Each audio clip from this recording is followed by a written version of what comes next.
The next discussion with the panel is going to be about niche in coaching. And for this, we have got the panelists being moderated by Rishi Rongala. Rishi is an ICF PCC certified coach.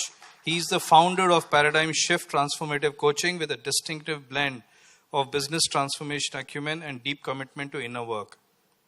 He partners with leaders to navigate complexity, shift perspectives, and embrace change from inside out. He too is a published author. He will be working today and discussing it with the panelists. And I would like to invite each one of them with utmost respect. Dr. Sujiv Nair, a people and process expert with 30 years across continents and sectors, with a PhD from IIT Hyderabad and former founding CEO of Task. Sujiv blends academic insight with real-world leadership, unlocking human potential with practical coaching methods. Welcome, Doctor. Please have a seat. Dr. Musarrat Shaheen, Assistant Dean at Voxen University, award-winning positive psychology scholar and NITI Aayog mentor. Her research in HR analytics, compassion and digital innovation opens new frontiers for niche coaching grounded in evidence and empathy. Welcome.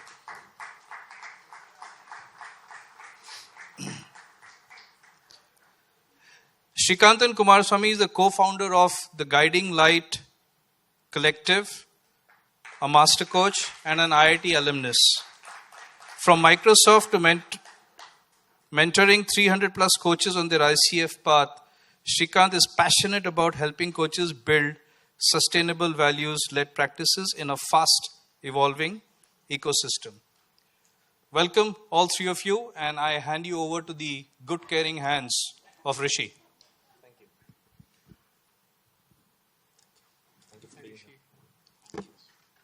Thank you for being here, and thank you all. I hope you're not too sleepy. But this topic is controversial enough as is to wake you up. So, niche in coaching, is it overcrowded? Srikant, what do you mean by niche? I didn't expect that. How do I switch this? It's the button here. Is it right? Yeah. So I didn't expect the first question to come to me. Okay, so let's look at niche in traditional terms. So niche would mean a particular audience that you want to serve, or a particular product that you want to take to the market, or a particular service that you want to provide. So the examples would be a bakery selling gluten products. Yeah, that's a niche. A travel agency serving senior citizens. That's a niche. And it could be like Subhash's son, who's a lawyer, just providing service on IP, intellectual property. So that's what the niche is. So in the way that I have, this is my definition. If you have a different opinion, you can always raise it. I look at niche in the coaching industry as you have a particular target audience, okay? And then you want to enable them to solve an issue, solve a problem, or help them to set a goal. So that's the service that you are going to provide. Okay. So that aligns with the traditional definition of niche. But when it comes to coaching, the way that I look at is beyond the target audience and what you will do for them, who you are being as a coach. That is the differentiator. So let's assume that there are multiple career transition coaches who are serving senior leaders or mid-level managers or whatever that they look at. The differentiator in that niche is their being. So the way that I would like to define is that who you are as an individual, as a being, who do you serve, and what is the transformation that you will bring. All this put together is, for me, a particular niche in the coaching industry.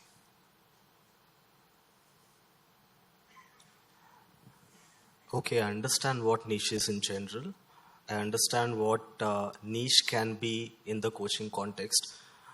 But what do we mean when we say coaching? Maybe Dr. Musarrat, you can answer that.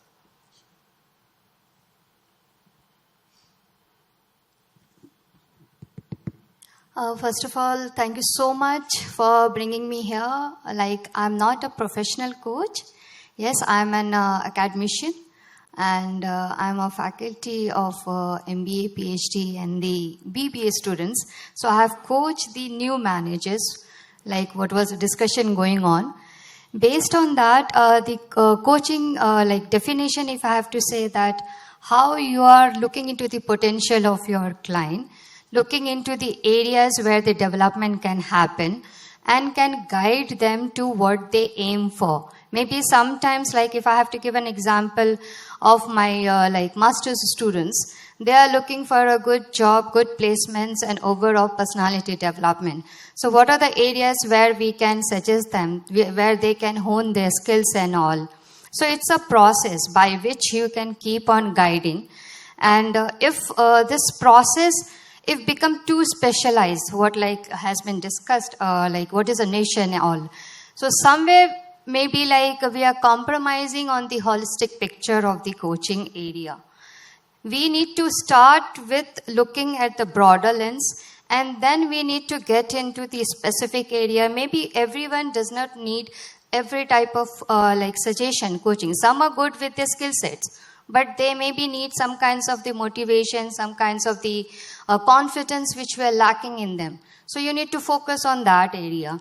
I'm saying about like management students particularly. Similarly, if you look into the industry perspective, the client's needs varies. Every client has their own requirement. Every client approaches a coaching professional for some kinds of help. Maybe now we can see we have a different types of coaches are there. Life coaches there, well-being coaches there, sports coaches there. So what exactly they need? First you need to understand, identify, and then we have to go. That's what the coaching according to me. Yeah. Thank you. So two things stood out there. One is you mentioned it's a process. Two is you mentioned it depends on the client. And today's conclave seems to be heavily focused on one type of client who's sitting right there, the organizational client. And here we are hearing that it's a process. And also we are hearing that it's a specific market segment and a specific problem that is being solved. How do these both land simultaneously for you?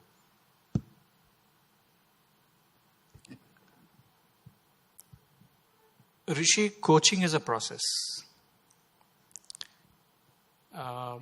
It's a very disciplined process.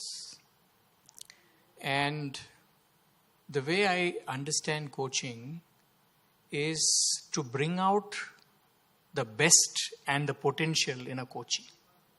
And that is generally run through a lot of questioning, reflection, goal setting. And this process continues. Niche is a specialization. And we just heard a lot of people say that there are a lot of niches coming up. Following a process even in the niche is what will help unlock the best in the coaching.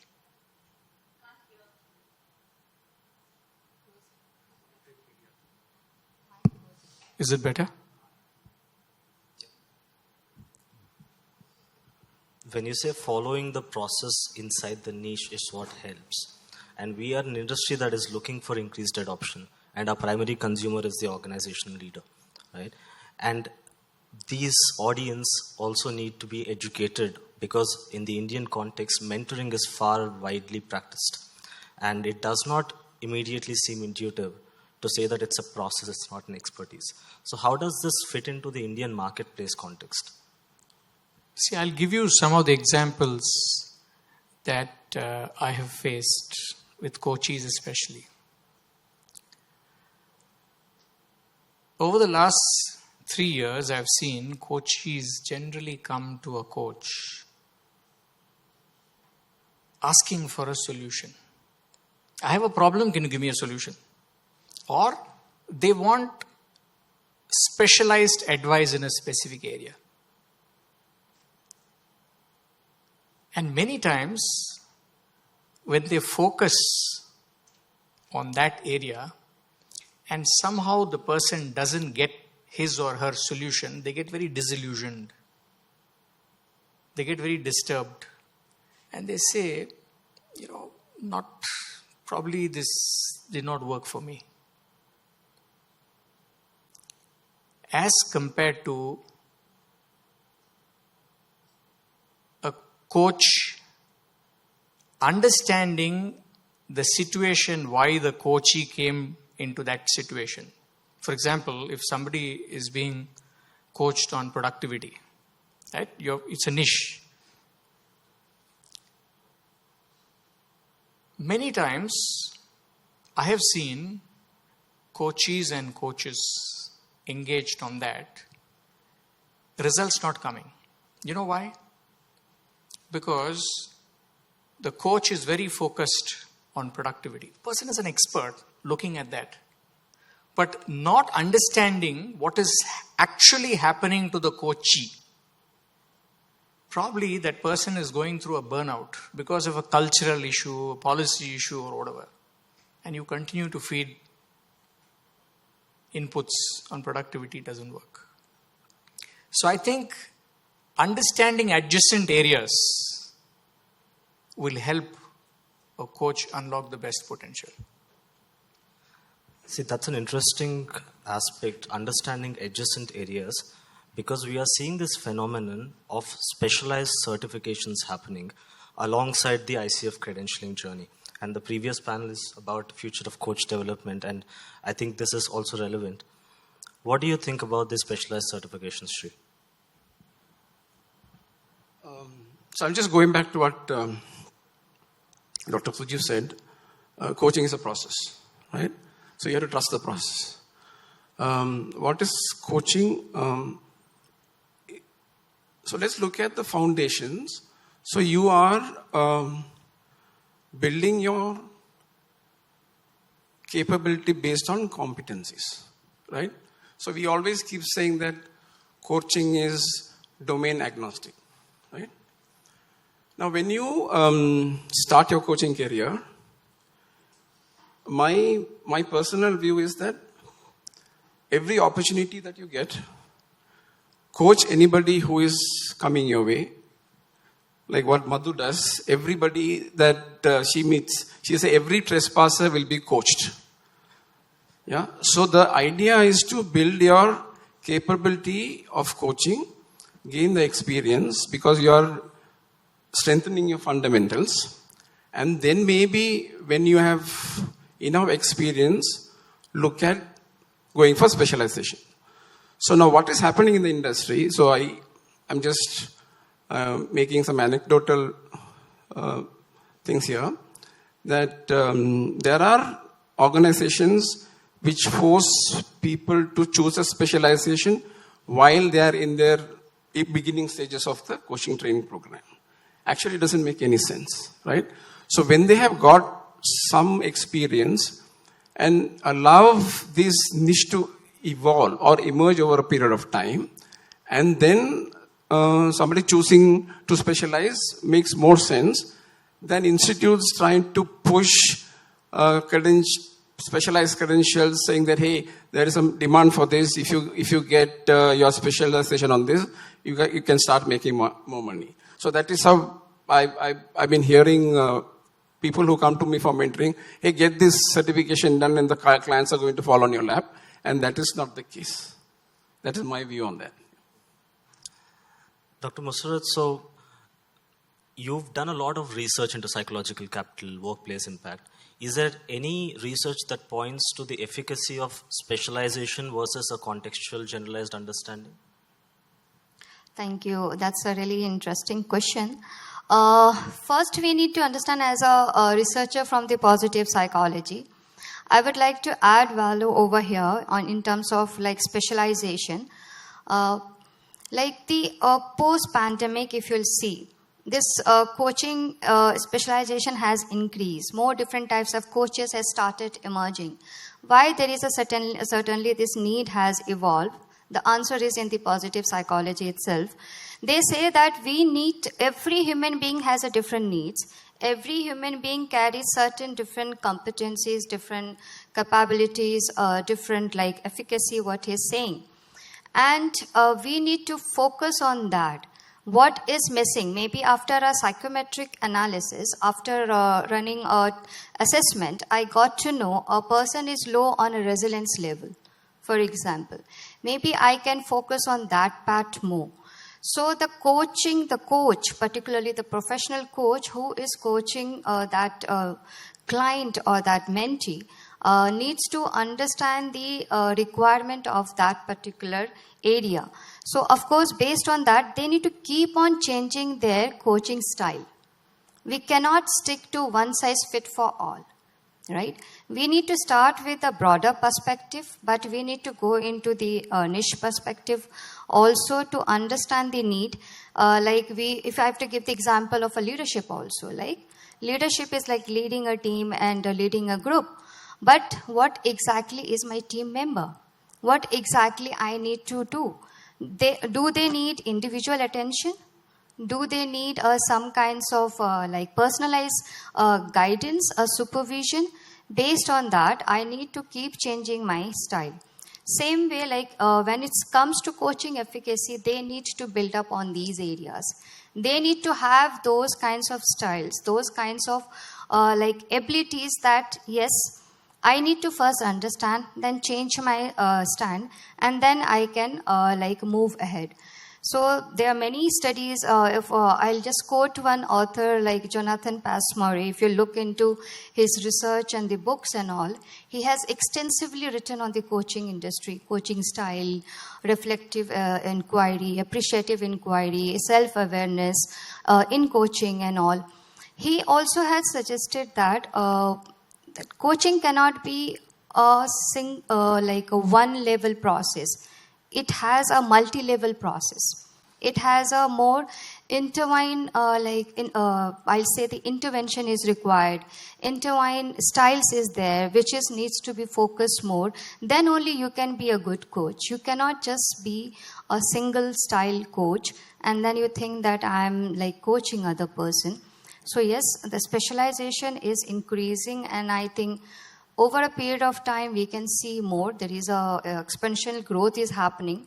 It's growing as a more than a 15% cumulative aggregated growth rate. Mr. Rajat and all have already pointed out. So it's a high time to understand that I need to have all different types of style to coach my client, to coach my audience. I cannot be having a one single style. That's what. Thank you. So I think earlier Vijay was mentioning about, hey, the number of coaches is growing, but is there any data being collected on the actual market? But we can have some anecdotal data from you, Sujiv. In terms of when you're hiring an external coach, what is it that you're looking for? Because the rationale for super specialization is that it's easier to communicate and it distinguishes you amongst the crowded marketplace. See, I'm answering this from an organization's point of view. There are three things that we look primarily when we hire an external coach. First, strategic thinking. Second, understanding of the business landscape. And third is stakeholder management. These are commonly three things. I want to stress on that identifying the business landscape because this is applicable to many organizations. So, the ability of the coach to understand competition, to understand growth, to understand profitability, to understand customer experience, to understand innovation, and the interplay between sales, marketing, HR, finance. So, to summarize, strategic thinking, understanding the business landscape, and stakeholder management. These are three major things that we look for coaches. All right. So, is it overcrowded? What do you think, Sri? So, yes and no.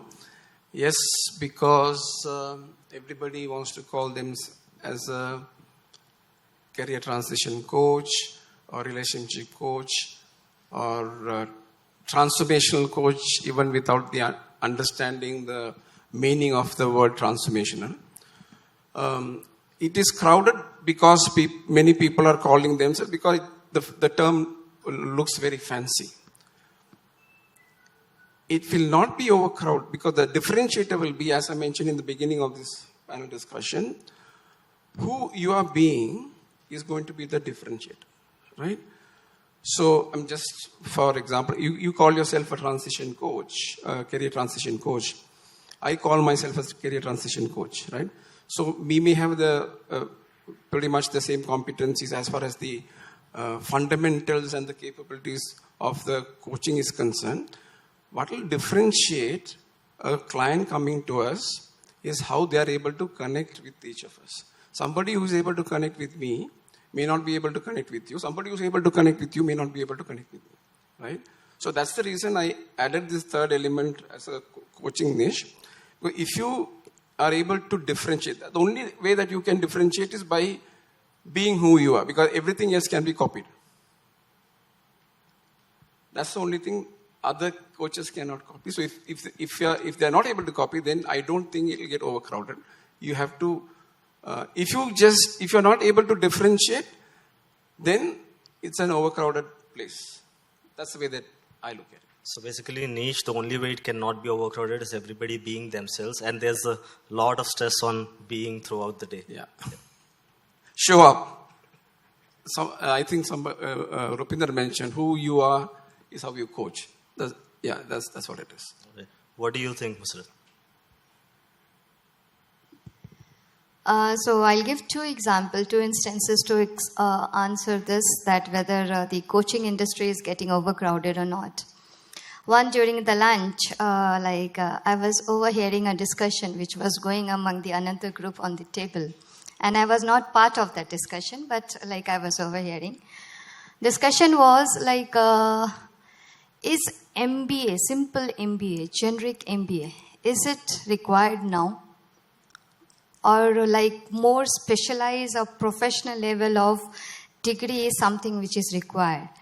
Because the general MBA is like managing a team and all, it's easily now can be learned through different online modules which are available and all.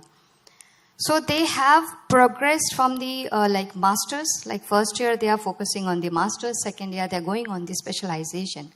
And now the many colleges have started offering our specific MBA courses also, like MBA Analytics, MBA Finance, MBA FinTech, MBA EduTech and all. So it's a time that we are functioning in an industry where we cannot just speak about generic or general level things. We need to be more specific. The life is fast. The technology has speeded up everything. So we need to have specific experts who can handle a specific need. So I'll say, though more different types of coaches have started emerging over here, but the time is to organize them, structure them, maybe make them a broader groups or clusters, which is required. We are not saying that the kind of general coaches process is somewhere not required. It's required. Along with that, specialization is also required. Another example maybe could be in the sports arena, particularly cricket, if you'll see. They have a general coach, then they have a batting coach, they have a bowling coach, they have a fielding coach also. So why it's required when we have a general coach? Because general coach is there to give you an overview of what particular the game will be, What should be the strategy? But within a specific area of the overall process, you need a further detailing. So I think there is more scope, there are more different types of need because of the different adversities there in the industry. Organization will keep on coming up with the different requirements, and we need more specialization on that area. So even the coaching federations like maybe the ICF and all who are issuing the coaching certification, they need to look into that. That's a high time we should start exploring that as well. We cannot just simply give a generic level of courses, certifications. A more specialization is required, and I think it will grow further.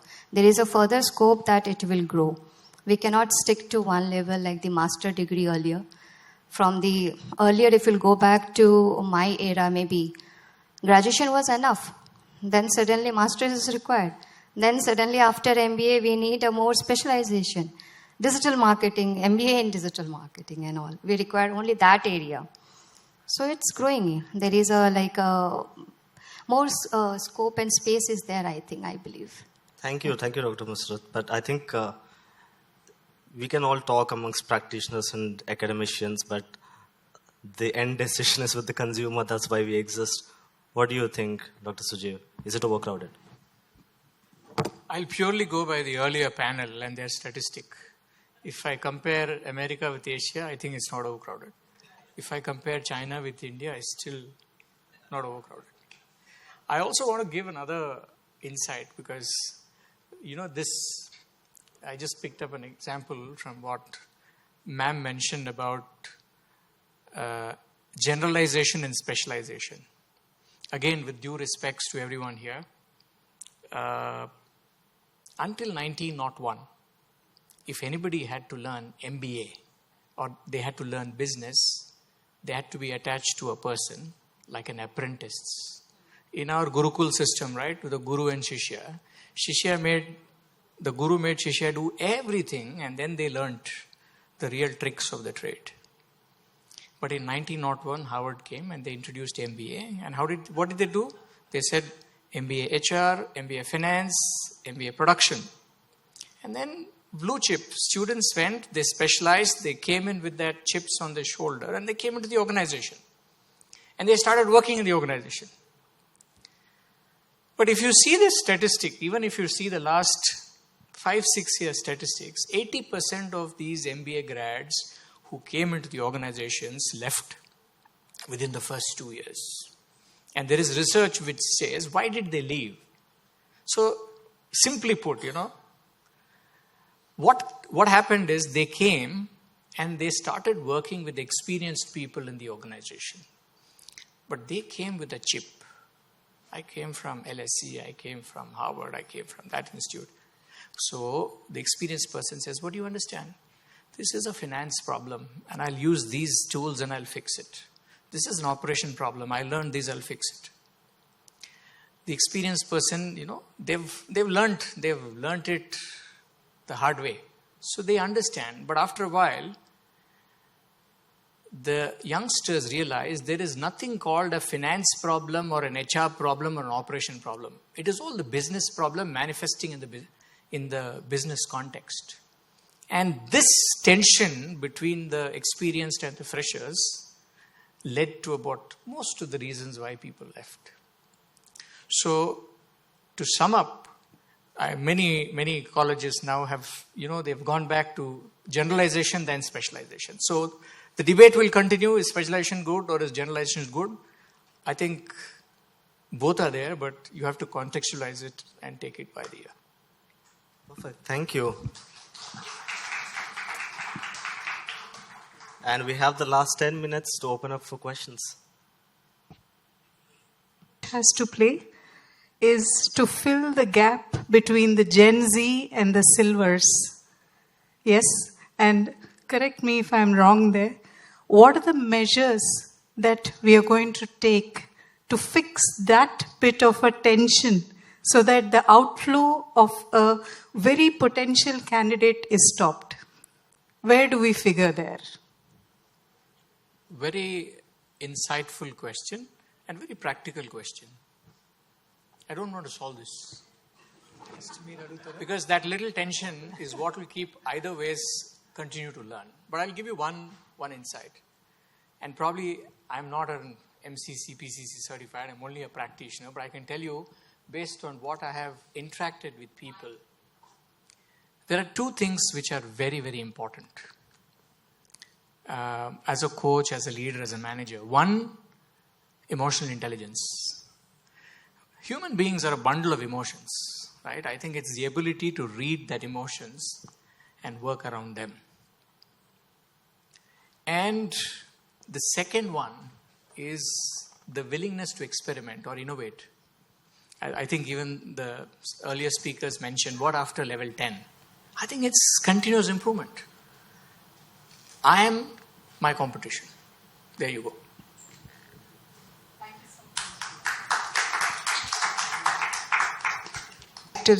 I, coming from the forces, I'm a big believer in process. Yeah, SOP, सिखलाए हुए तरीका, I think coaching definitely sort of fits in that. But my question to you is more coming from as a consumer of coaching, right? While based on these two things, and of course their ability, I'm again being very specific to a business context, right? How well they understand the business landscape. That's the most important part for us. Strategic, you can understand, feedback you can get. But understanding business, because again, business is very different. You know, there are very different business segments. So, how well, again, I'll repeat this for the sake of understanding. How well they know customers, how well they know competition, a little about growth, a little about profitability, a little about innovation, and most important, the interplay between the functions, whether it is marketing, finance, operations, or HR. I think that is the crux. And of course, every business person has their own one or 2 points which they will add. But I think broadly, these three are very, very critical. Hi, I had a question. Big time. A little preference to people, coaches who know a little about AI. I don't want them to be an expert, but a little who understand AI. I don't know, I'm sure all of you must be using it, because if a coach is able to use either deep research or notebook LM or any one of those latest engines, I think their ability to impact goes 5x higher. So I always get this question asked, will AI take away jobs? So probably at some point of time, they may ask, will coaches lose their jobs if they don't know AI? I said, no, AI will not take away jobs. AI will take away those jobs of coaches who don't implement or adopt AI.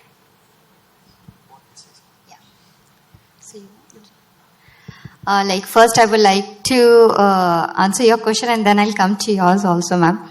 Yes, in the area of digital transformation or the AI transformation, coaching is playing a very significant role. If you have to look like what I said earlier, that one of the core purpose of coaching is to understand the need. If a client is coming and saying that I want to implement a new technology and want my whole team to transform and adopt that particular technology into their daily operations. So it starts the process from the very core. The need and purpose is known. The goal setting theory very clearly says that. What is the goal you want to achieve? And based on that, the different kinds of interventions, trainings, a kind of assessments, those can be developed, and finally the implementation can happen. Kurt-Lewin model also suggests that. You had to first unfreeze the mindset. Yes, the new technology is something useful, is beneficial, not for me, for the organization also, and then you implement that. Then I come to how you assess the strategic thinking and all when you are selecting coach. I thought of answering, then the new question comes up, so I just stopped there. If you know, there is a method called BI, Behavioral Event Interview. So during the interview, when we interact with the coaches, we try to understand the critical incident or the critical projects they have handled. We use the STAR technique over there to understand whether what was the situation, what they have done, really they have that strategic acumen or not, whether they are able to handle the multitasking or the multi-group or able to do the cross-functional analysis or not. Based on that, we take up a call. So it's very easy to assess a candidate has really done that project or simply has written in the resume and all. So I think most of the HR already are doing those techniques to assess that. Yeah. Yeah. I'm used to giving scenarios. Yes, sir. I'll give 3 more scenarios. Tell me which niche it will fall into. Okay. I'm going to give 3 scenarios, and I want people to qualify which niche it will fall into. Because you are focusing on niche. Niche. You are talking about niche, not specialization. Oh, yeah, sorry. Thanks. The first one is, I've seen a multinational company, one client comes to me for 14 sessions he has come. He's a leader, excellent guy, doing very well, but he has come for 14 sessions. Okay, and then same 10 sessions, 7 sessions. But what more surprising is the guy who attended 1 session, they keep liking my comments in LinkedIn. I don't know. What is the benefit? I don't know what is the benefit they've got in 1 session. But they keep liking my comments. So what is the niche that we are talking about here? Executives there. Okay, different scenarios. The other one is career coaching students. First 2 sessions is actually career problem. 4th session he asked me, I have a problem. Should I continue with my girlfriend or not? That was the agenda of the session. What is this career coaching? Where is the question that he's brought to the session agenda? Okay, and the other one is startup coaching. The boot camps go there and tell the students, poor guys, they stand up and share the idea, and they say your idea doesn't fit. You can imagine the impact that they're creating on the student there. Instead of facilitating, they themselves to decide whether the idea is good or not. That is a process. Coaching can help there. But tell me now, whether you call, I am all 3 coaches because I wear that hat depending on the client's agenda. But now tell me which niche you are talking about. Just a question. Morning I gave, now one more. Yeah. For the students, I would like to answer. If you want more scenarios, I can give you more scenarios. I want to ask a question back to you. What is making you think that you need to have a niche to serve 3 different... Absolutely, I never said that I should have a niche because the agenda was the specialization and generalization. No. And you talked about, okay, specialization, one should have this. Whatever you stated, remember, the who you are part of it. Okay, fine. So I've never promoted the niche. Maybe you can clarify what you mean when you say specialize in your being. Okay. So when I said specialization is the being, that's a differentiator. Who you are being as a human being, right? I'm not talking about what you are going to deliver as a service to the client. That's a differentiator, right? So you don't need a niche if you have 3 different types of clients coming to you to be coached, you don't have to box yourself saying that these are the only kind of people that I will coach. You need it only if you want to differentiate yourself. If you don't want to differentiate yourself, don't do it. I tend to agree, and I'll add probably one more thing. You'll have many scenarios, many caselets, but this is my personal view, okay? A coach puts in a lot of effort on the process and maintains that discipline to help the coachee find the answers and not give answers to the coachee. And how is it done? It is done through questioning, reflection, setting goals, learning from the experience, and run this loop back again and again. So I don't think this question is relevant to a niche. It is more on a process, my personal view. All right. I think in the interest of time, we'll have to